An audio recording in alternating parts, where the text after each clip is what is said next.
Welcome to Season 3 of the Knack for Business podcast. Over 350 episodes strong, we're here to ignite your entrepreneurial spirit with fresh insights, networking gems, and creative strategies that elevate your game.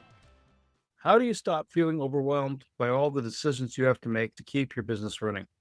That's exactly what Bob will be diving into today's podcast. He'll be sharing practical strategies from his latest book, Overcoming Overwhelm, including how to reduce decision fatigue, avoid the multitasking trap, reclaim your time, and lead your team with clarity without burning out. Bob Wendover is from Common Sense Enterprises and brings over 37 years of experience as a business owner, researcher, and speaker. He's an award-winning author of 13 books, including Figure It Out, High Performance Hiring, and Crossing the Generational Divide. His insights have guided a wide range of Fortune 500 companies. His latest release, Overcoming Overwhelm, offers a refreshingly practical roadmap to reclaiming time, energy, and focus by mastering everyday decision-making. Bob, welcome. Do you have a favorite quote or saying, sir? That's an interesting question. I do collect a lot of quotes. One of the ones I have here on my wall is, as I look back on my life, I realized that every time I thought I was being rejected from something good, I was actually being redirected to something better. That sounds really good. You've been researching decision-making in the workplace. Why do you make a choice and how do you follow through? What's happened in the last 5 years? One of the biggest challenges we're facing right now is an overdependence on technology to make decisions, when in reality, technology doesn't make a decision for us. It provides us with options and possible answers. This is especially true of young people who have grown up, the digital natives who have come of age with a phone in their hands and immediately look to some sort of outside source. And those who have been around for a while recognize that when you make a decision, you have to live with the consequences. Sometimes it's good, sometimes it's not so good, and you've got to learn how to deal with whatever the outcome happens to be. As we've seen through numerous surveys over the past couple of years, employers are growing hesitant to hire individuals in their early 20s. You're not quite sure if they're comfortable making independent decisions, and you certainly don't have the time to babysit them. And I realize that in saying that, there's somebody out there who's 21 right now who's becoming apoplectic, because that's not that person. But we see too much evidence where there's smoke, there's fire. So in your book, you talk about starting at the margins. What does that mean? Wayne, what I mean is that you want to start with the little stuff. Change is a tough thing for anybody because the brain likes safety. We are a product of the habits and routines that we have developed. If you go online and search on how to solve burnout, what you get in a lot of cases is eat a better diet, spend more time with family, maintain balance, which is true in a theoretical sense, but start small, because making small adjustments to our schedules, making small adjustments to what we do by eliminating unnecessary tasks, unnecessary routines, is the best place to start, because the brain is not going to fight us as much on that type of thing. It's the reason why New Year's resolutions don't work, because we go out there and try to make too many changes at once, and the brain's going to fight us, because anytime we try to change something like that, the brain it's introducing conflict. It doesn't like uncertainty. So as people make decisions, they're at a certain point in time, if you work a 12-hour day and now you get into your 16th hour, your body says, "Oh, boss, what are you thinking?" In the mind space, what does fatigue look like and how can it show up? Fatigue takes a number of different forms. I always look at the behavior. I listen to two things. As I'm working with a team or talking with a team leader about how to detect it, it comes down to behavior such as the individual who's very detail-oriented, who seems to be dropping the ball. The person who's always on time and ready with the projects, who is not following through the way they used to. The person who is lashing out at individuals when they're generally a happy go-along person, and all of a sudden they're snapping at people. You don't hear anybody in the workplace generally saying, "Boy, am I burned out." It's more about the behaviors, or it's comments in meetings where somebody who's generally a productive soul starts making sardonic or sarcastic comments saying, "Oh, not this again," or things that are going to be more negative in their approach. If people want to go on my website, there is a type of behaviors. It's not complete by any means, but it's one of the resources there. I'd like you to tell me about the myth of multitasking. Wayne, multitasking is a myth. About 15 years ago, a Microsoft researcher named Linda Stone coined the term time slicing. What we perceive as multitasking is, in fact, time slicing. The brain can only attend to one thing at a time. Yes, I can have the dishwasher running, the copier going, and be on the phone. But if the dishwasher starts flooding or the copier starts smoking, my attention goes to whatever that emergency is. I can't attend to the person on the phone and fix the dishwasher at the same time. And that's the thing that people miss. So yes, you can multitask in that sense, but when it comes to attention, the brain, the short-term memory flushes every 6 seconds, and it can only deal with about 5 or 6 attributes at the same time, including things like if I'm talking to you, Wayne, and I'm looking at your appearance, I'm evaluating you in that sense. The temperature in the room where I am, part of that stimuli, and one element of that is what you're saying. Now, if you're saying something and I start thinking of how I'm going to respond, all of a sudden I'm paying more attention to what I'm doing than what you're saying.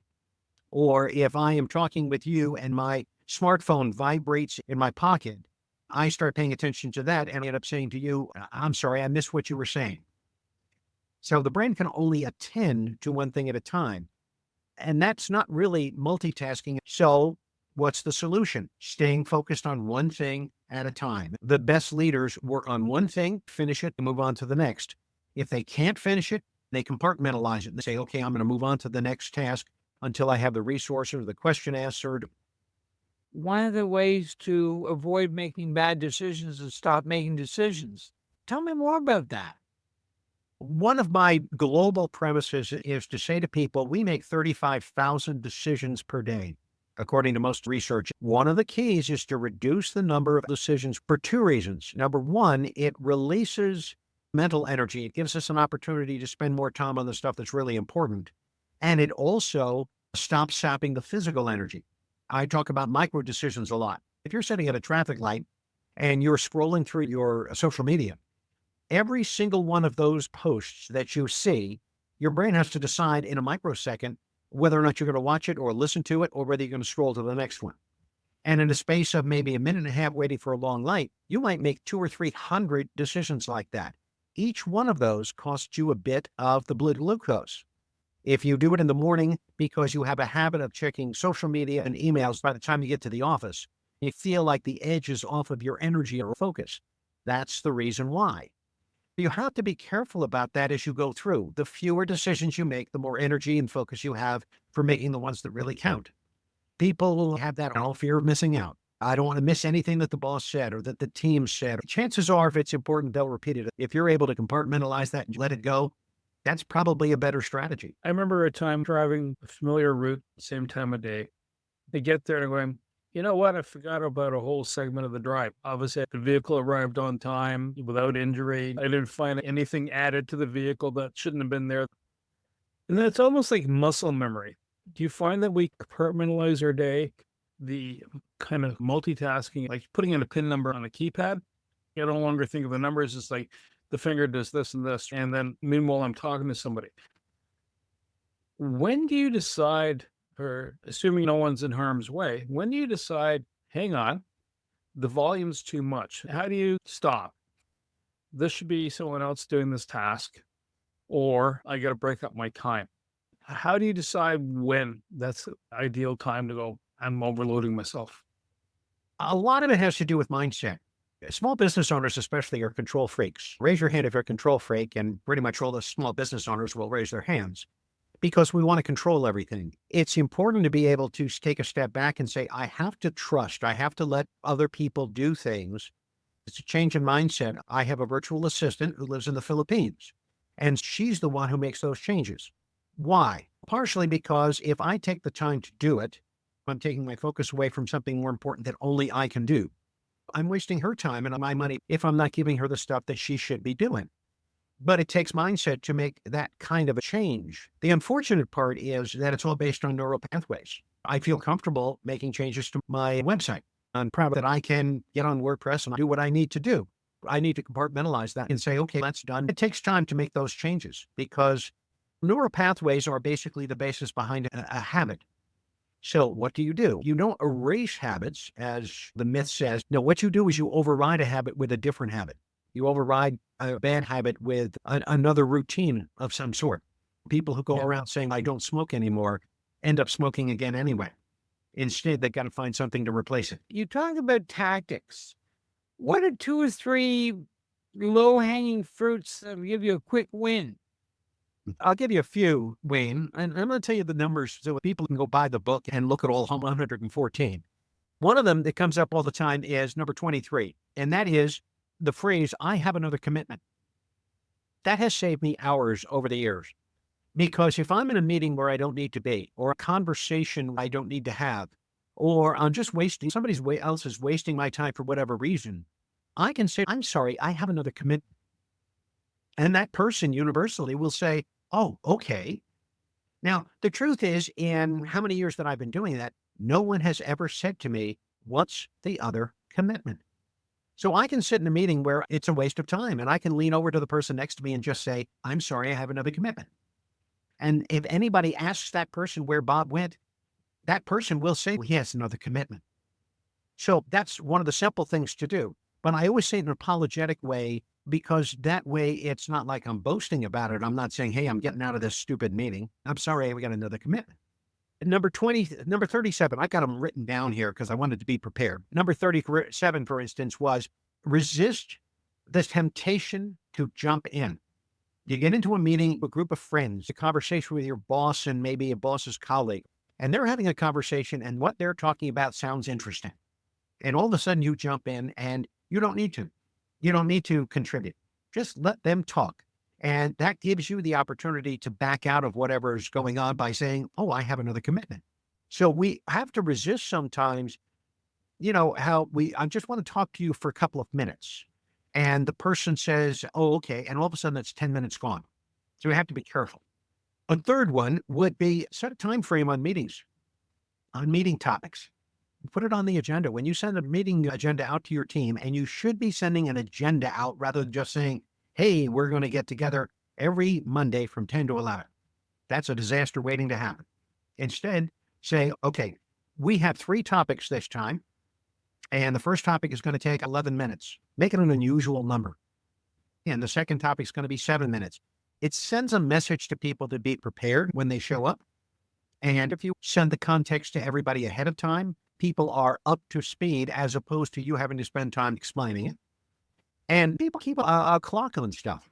This one's not in the book, but it's going to go in the next edition. Hard stop.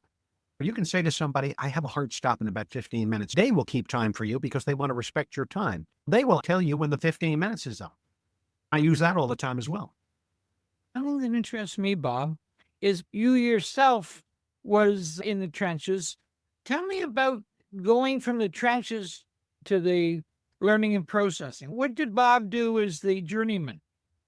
I've been conducting seminars for 37 years. And in preparation for those presentations, regardless of the setting, I always interview people ahead of time. I'm an avid biography reader, and I'm always looking for what other people are doing, not the big stuff, but the little stuff that saves them time, saves them energy, and so on. That's where this came from. And I finally got to a point where I thought, after 3,000 interviews, let me see where the patterns are.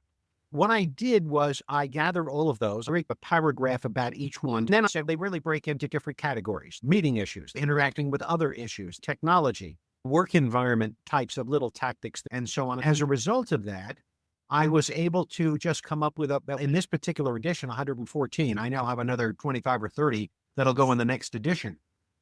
The numbering is not priority. It's just a way to identify them. I started listing them when it turned out to be 114. Does size matter when you're having a meeting? The number of people present? Pretty much all the research indicates that at 7 people, the meeting starts to degrade. So for several reasons. Number one, there's a lot of individuals who will not necessarily speak up because somebody else said what they were thinking. Number two, it's hard to corral 12 people in the side conversations. One of the things that I say to people is really think hard when you put a meeting together as to who really needs to be there. Because if you simply invite everybody because you think you're going to get more ideas, for the most part, you're going to get duplicative ideas. You're not necessarily going to get more ideas. Is that not a seminar then, as opposed to a meeting? Yeah. And good leaders People who run the best meetings are facilitators. They're the individuals who pick on people and say, what do you think? If somebody is not participating, not out of some sort of got to get everybody in line, but becoming a good observer. As facilitators are good observers. So you ask open-ended questions. I just read a good book I'd recommend to everybody called The Friction Project, written by Robert Sutton and Huggy Rao. Came out in 20... Did you say the first name? Yes, Hugggy. He's a professor at Stanford University. It's all good. I'm just being the editor of the podcast. It's going to come across, and I'm going to see Huggy, and I'm going, Yeah, it really is. It's one of the best books I've read in a long time. The premise behind the book is there are things we do, decisions we make that are too easy, and we end up creating a problem. There are also decisions that are too hard that we need to make easier. If somebody's interested, they can read that book. It's a great book. Part of what they talk about in that book is the fact that people spend way too much time in meetings trying to decide things, when in a lot of cases, the meeting isn't necessary in the first place. You might send an email to someone instead of having a meeting and saying, let me collect all the information first. And then if I really do need to have a meeting to make the final decision, great. If not, I can look at the 10 or 12 people I sent the meeting out to, got their feedback. If I see a pattern, then that's the way I should go. And that saves everybody a lot of time. decision traps. What are they? I focus on small decision traps. One of them is this. I don't know about you guys, but I'm a big to-do list kind of person because of the organization. It's that warm, fuzzy feeling I get when I cross something off.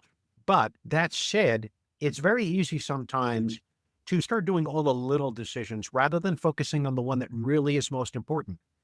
And so I do all the little stuff and I rationalize, I got that done and I got that done and I got that done.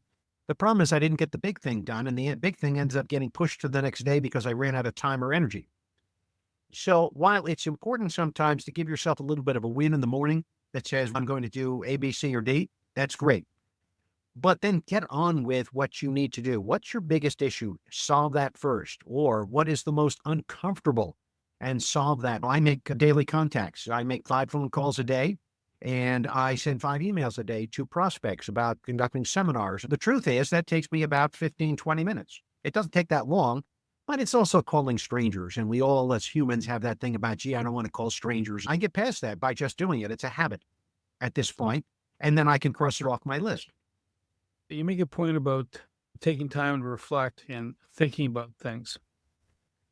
Do you find that you can end up getting into a loop where you end up getting paralyzed if you're reviewing something you've done or a process that you have? Some people get caught up in analysis paralysis, and that's not the goal. You want to have time to reflect. How do you sort that out so that you don't jam yourself up, but at the same time, you can review what's happened? A couple of thoughts on that. One would be write down, record what you're thinking, record your reasoning. If I record my reasoning, then I can go back to it 2-3 weeks later or whenever, and I can remind myself why I made the decision that I made. Too often, something comes up that is associated with it that could make it better, or here's somebody that said, I'm doing it this way, and then I start drifting in that direction. I have a sign on my wall, NBSO, no bright, shiny objects. Because too often, especially bright, creative people say, that's a great idea, he's doing it over there. It maybe works for him, but what are you going to give up if you choose to go in that direction? You have to have some reasoning to go back to it. If you've written it down, you say, this is the reason why I'm doing what I'm doing. The second part is you got to make a decision and you got to live with the consequences. Most research that I've seen says if you have 70% of what you think you need to make a decision, pull the trigger. You're never going to have it all. You could waste a whole bunch of time trying to get that final 10% of data that you think you need, when in reality, that's just a waste of energy. Are there industries that lead into overwhelm? Are any of them industry specific? Dangerous would be emergency services and healthcare right now.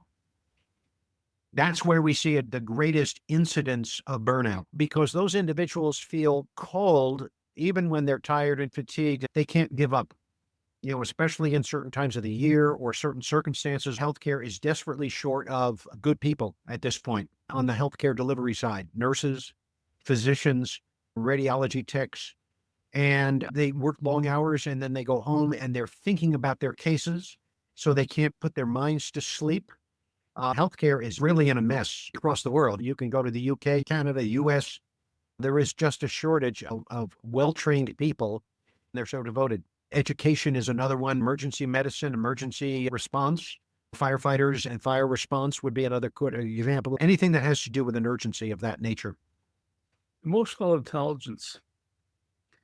We hear about IQ, but E is a different puppy.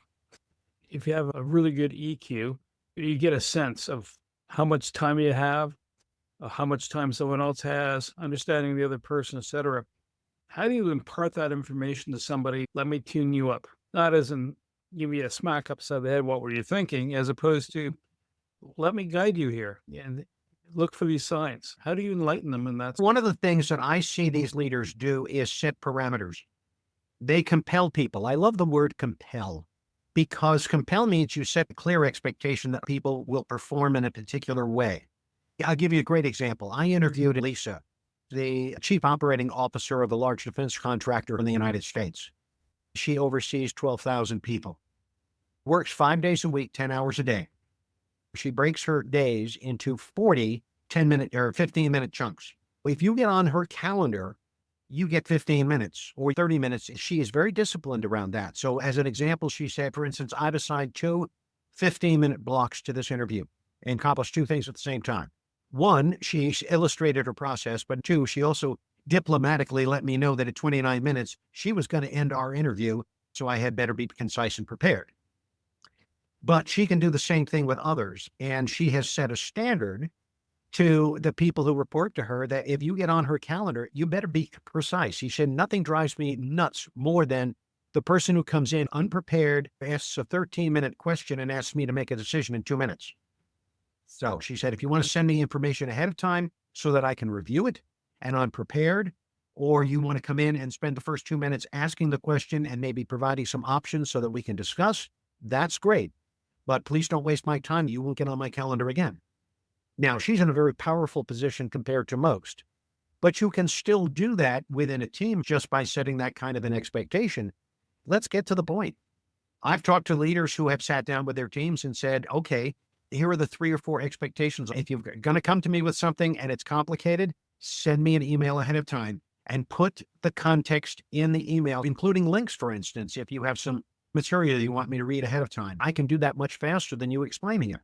Number 2, tell me what the actual question is or what the decision is that need to be made.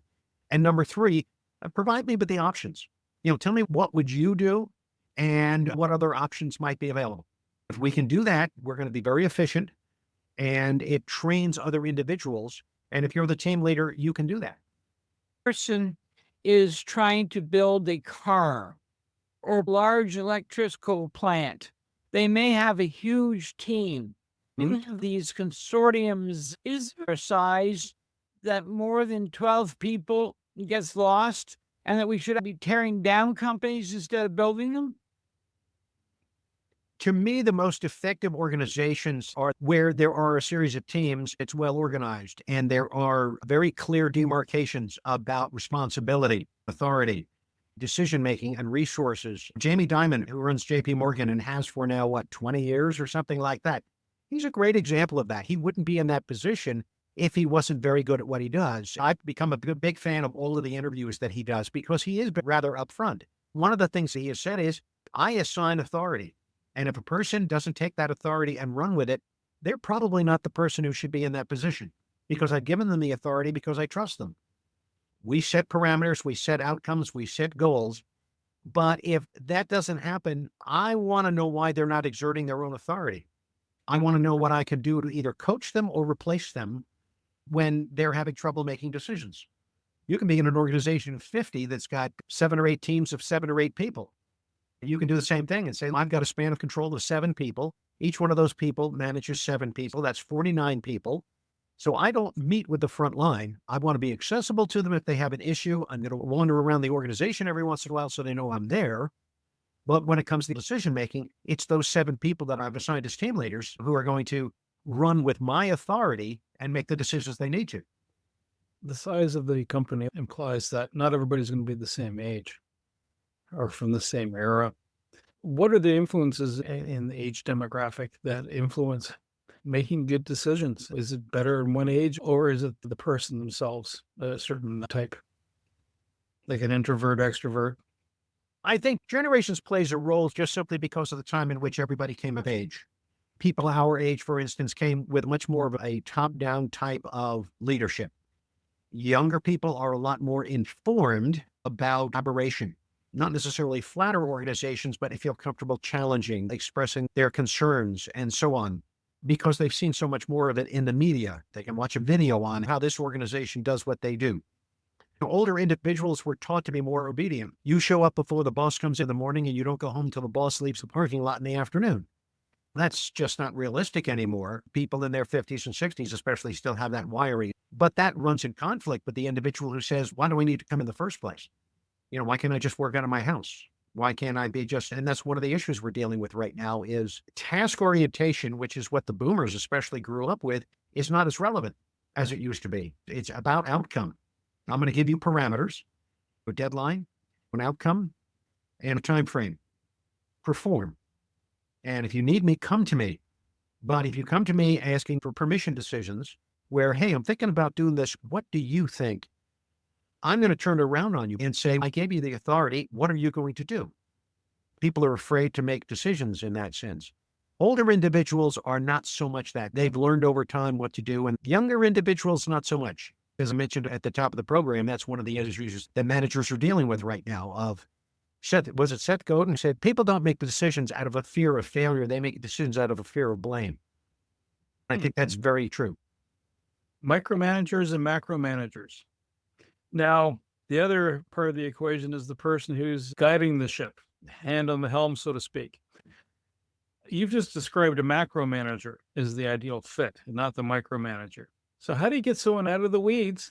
Not hands off the wheel, let the wheel go by itself, because the wheel has, the autopilot's not necessarily an autopilot, but it has its own capacity. How do you get them shift over to macro management?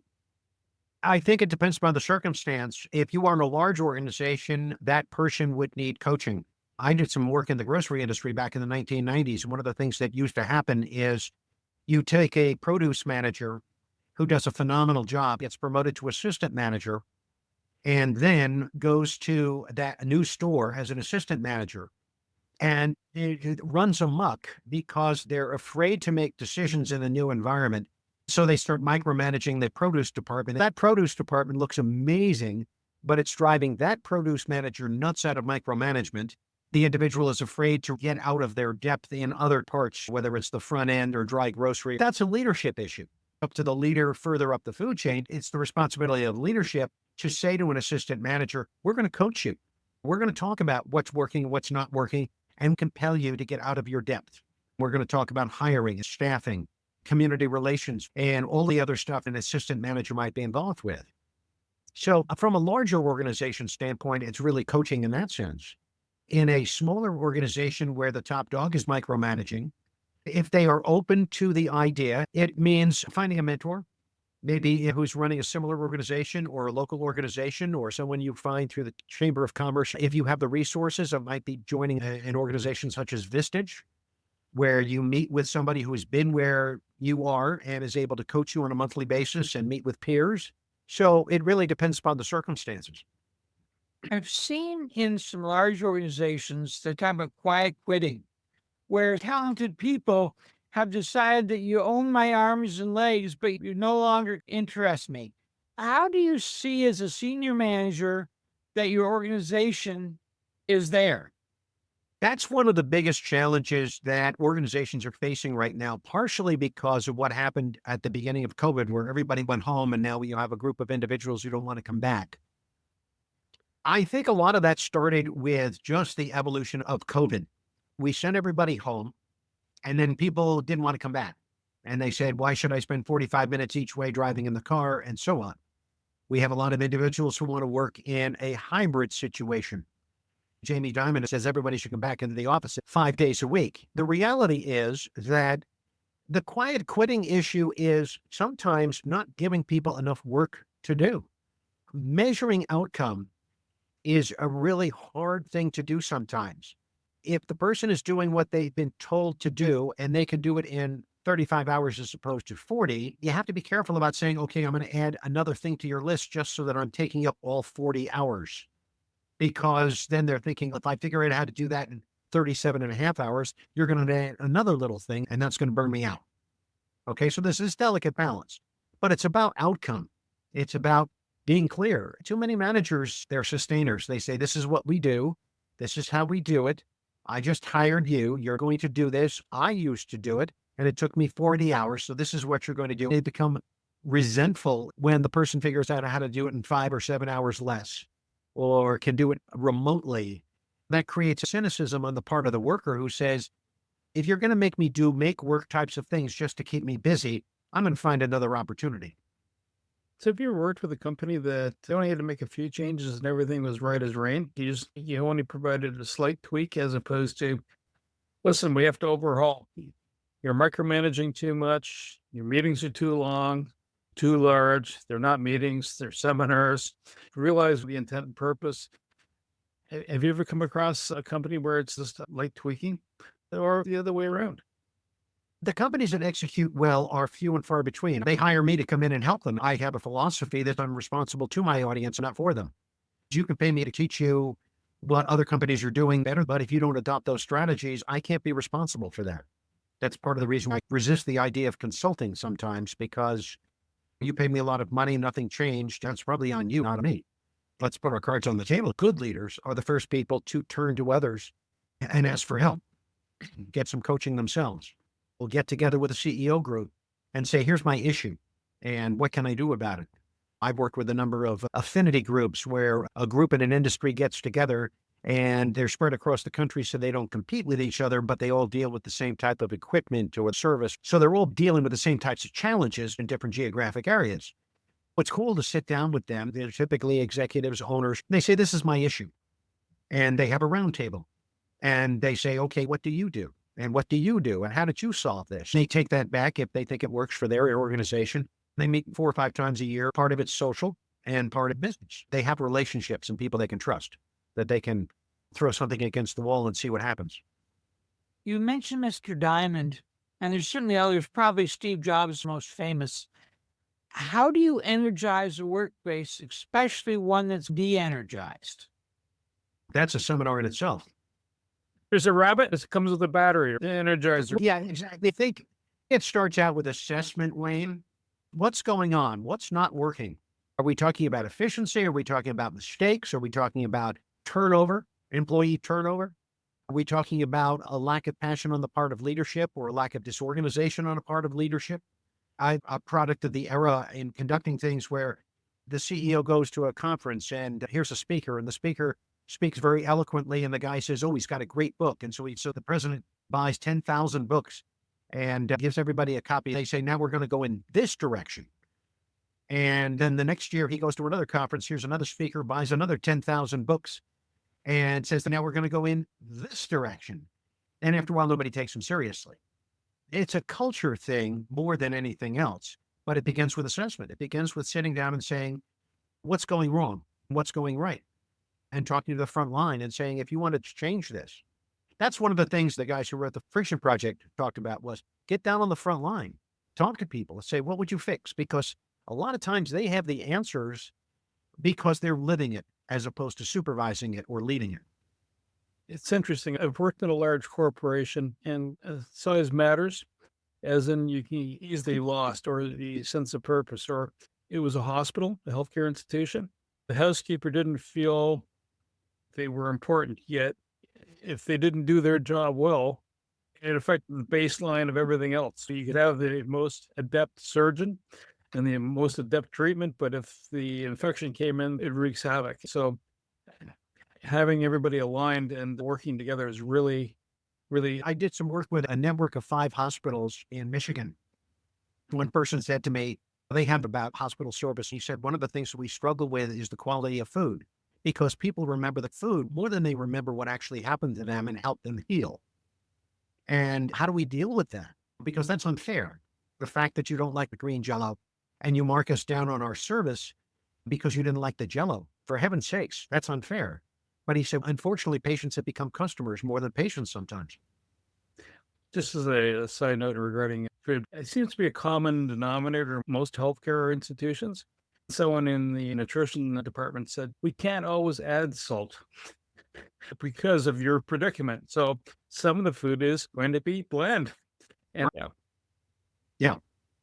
It's kind of like airline pilots. I'm a million miler on United. And one of the things that always drives me nuts is if we're sitting on the tarmac and nothing is happening, how about just getting on the mic for about 2 minutes and saying, this is my predicament, rather than being silent? You've got 250 people behind you who are saying, now what? How about communicating? The same thing is true of physicians in a lot of cases. Give us a little bit more information. Give us a little bit of context, rather than just nodding and writing stuff on your laptop. Bob, are there areas or industries that you enjoy working more than others? How do we get a hold of you? I've worked with a variety of industries, grocery industry, electric utilities, mechanical industries such as mechanical contractors, building maintenance, or building automation. I've done quite a bit of work there with pretty much every federal agency here in the United States at one point or another. It's more about whether I think I can make a positive difference than the organization itself or the industry itself. But if people want to get in contact with me, really the best thing to do is just shoot me an email and let's have a conversation. I'm one of those people that says, hey, take 20 minutes on my calendar and let's flesh out whether or not there's a match here. What can I do to help you? Send an email to bobw@commonsenseenterprises.net. so, Bob, what would be the first tell for a company to reach out to you? If they take that moment to sit back, reflect, and going, let's analyze what's going on or what's not going on. What's one of the first indicators that they should be reaching out to you? Turnover would be one of them. I can't keep my people, or I can't find the right people. Another part of it is people making mistakes, just feeling like the organization feels overwhelmed. What can we do? Or the people are not thinking on their feet. I have a program called How to Create a Think on Your Feet work environment. They're not afraid of failure. They're afraid of blame. So they don't make a decision. How can you create a culture where people feel comfortable making decisions, recognizing that not everything goes well, and how do you recover from it? And that's around confidence. It's around decision-making skill, but it's also around the coaching and support that's necessary for people to feel confident in what they're doing and feel passionate about what they're doing because they understand the bigger picture. One of the things that I've said to employers all the time is, I dare you to walk up to 10 random people in your organization and ask them, how does this place make money? Chances are pretty good you will be shocked. The average person doesn't know how the place makes money, what the business model is, how they fit into it. They just don't, because nobody has ever taken the time to set them down and say, this is the role that you play, and this is why it's essential in our organization, and this is the impact that it has. The average employer doesn't do that, and I think that's a tragedy. Bob, I want to say thank you very much. Appreciate your time today. Wayne Pratt, being the co-host, and you, the Knack for Business listeners. If you're hitting that point in your business where there's turnover, people aren't making decisions, or they are making the wrong ones, there's error or flaws all over the place, reach out to Bob. To reach the podcast hosts, email them at info@creativeinsight.com or by the website creativeinsight.com, spelled KREATIVINSIGHT.com. To reach Wayne at his email, wayne@motive8uday, that is MOTIVE, the numeral 8 and the letter u.ca, or his website, motive8u.ca. If you would like to be a guest on this podcast and share your knowledge, let us know. We would also appreciate your feedback on the content or format. Check the show notes for more details. For these podcasts, we like to acknowledge the support and thanks to the following people. Carl Richards from Podcast Solutions Made Simple, a renowned podcast expert. Fred Crouch, who is the Property Wizard podcaster, where Bernie is a co-host. Just Jovan Strika from At Hive, a co-working space that is more than just a space. Then Melanie Weber, Bernie's invaluable business partner, and Wayne Pratt from Motive 8U Inc., who serves as both a coach and co-host of these podcasts. Disclaimer, please note that the Knack for Business podcast episodes are meant solely for educational and general informational purposes.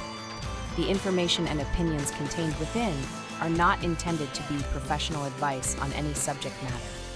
The thoughts, views, and opinions expressed by the participants are their own personal beliefs and do not represent the views of the podcast hosts or any affiliated organizations. It is important to note that this podcast is not a replacement for consulting with certified experts in your area who possess knowledge of your unique situation. The hosts of the podcast, along with any participants or affiliated groups, do not take responsibility for any actions taken or not taken based on the information presented in this episode. It is highly recommended that individuals seek guidance from their own personal advisors in fields such as accounting, law, or other pertinent areas prior to undertaking any actions or making decisions that may impact their financial, legal, or other aspects of life.